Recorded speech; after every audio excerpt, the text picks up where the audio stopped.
मुझे पहचानते हो? मैं हूँ मैदा। लोग मुझे प्यार से रिफाइंड फ्लोर कहते हैं, लेकिन पेट के अंदर मैं हूँ सफेद सीमेंट। मेरा काम है तुम्हारी आंतों को जाम करना, पर मैं अकेले नहीं आता। मेरे सिपाही मेरे साथ हैं। सबसे पहले मैं हूँ व्हाइट ब्रेड।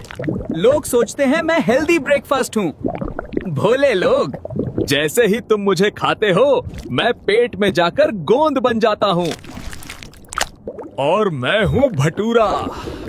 देखो मेरे शरीर को, तेल से लबालब भरा हुआ।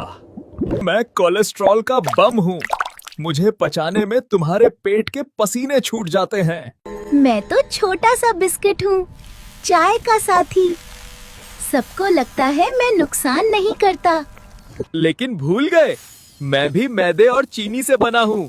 मैं चुपके से तुम्हारा शुगर लेवल बढ़ाता हूँ। अरे मैं हूँ सबका फेवरेट।